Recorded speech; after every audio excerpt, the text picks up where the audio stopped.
So I have a viral video right now asking my fellow Jews to be brave and be bold and look in their hearts and be truthful with themselves about what Israel actually does and if that aligns with their moral code.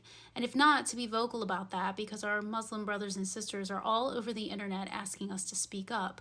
Because the sad truth is, our voices are more likely to be heard by people in power for both political and racial reasons, as many Jews who look like me do have white privilege despite having rye bread genetics. Now, I've been emotionally exhausted in the comments explaining to some of my fellow Jews and others who support Israel why their arguments are super invalid. Most arguments are based either on logical fallacy or blatant racism. Anyway, I narrowed it down to a handful of arguments, and I've been copy-pasting my responses because they're so incredibly predictable. But I want to share them in a video too, so that you all have talking points when you're having these hard discussions with your family and friends. This isn't genocide. Now today's the 28th of October, and horribly you're going to have to update this.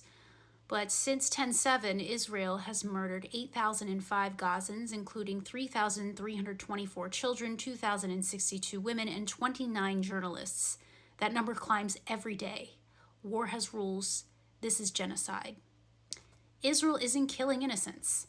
Literally so much photo and video evidence is available to you. They are killing innocents. You are willfully ignoring this evidence and the atrocities being committed in our name. But the world is not. You will look around soon and realize you stand alone in your hateful beliefs. You defend Hamas. Caring about innocent civilians on both sides is not the same as defending Hamas. This is a straw man argument, and you're going to have to come up with something better. I guess you don't care about the murdered Israelis on 10/7. I condemn all acts of violence on humanity, especially innocents. We weren't given the opportunity to grieve before Israel began immediately bombing Gaza.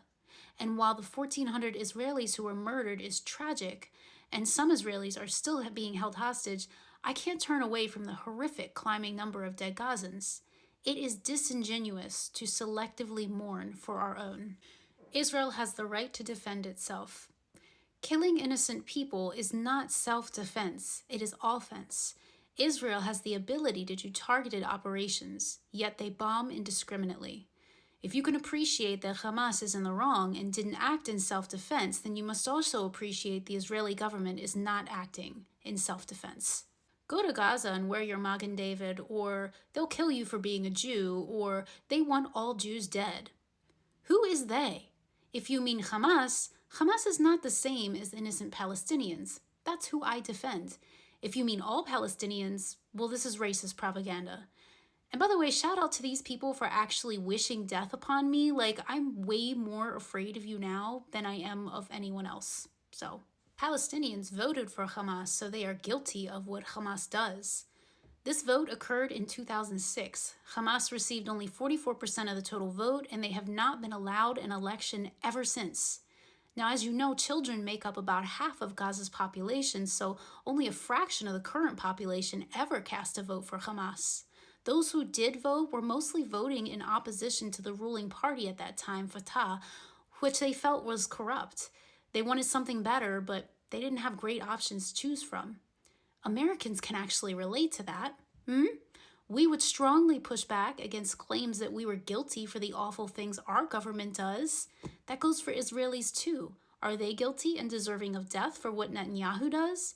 It's dehumanizing and dishonest to have such clear double standards. Jews have nowhere safe to live without Israel. 54% of the world's Jewry lives in harmony with other cultures somewhere other than Israel. Yo, you're not a real Jew. This one's got to be my favorite. Just because we disagree doesn't make me any less Jewish, even if it might give you comfort. My views and practices honor Jewish teachings. Yours don't. It's against Jewish teachings to accuse me of not being a real Jew.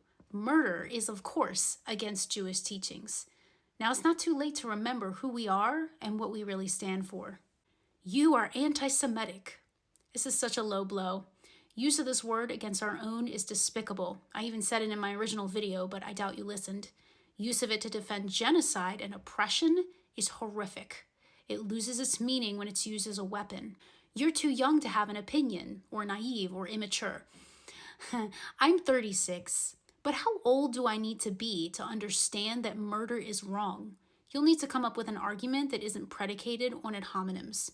I don't currently live in Israel, so I can't possibly understand what's going on there, so I shouldn't be giving my opinion. It's really interesting to me that the requirement in your eyes to understand what's happening between Israel and Palestine is being Israeli. The requirement is to be biased. Got it. You don't need to live in Israel to understand what's going on there. You don't need to live in Israel to be a human, to have humanity, to care about other people. And by the way, I don't need to live there to suffer the repercussions of the increased anti-Semitism that this shit is causing Jews everywhere. Last thing, if you have to fight so hard to defend your point against so many people from different backgrounds and groups and cultures and countries, maybe consider that you are wrong. Maybe consider that this is wrong.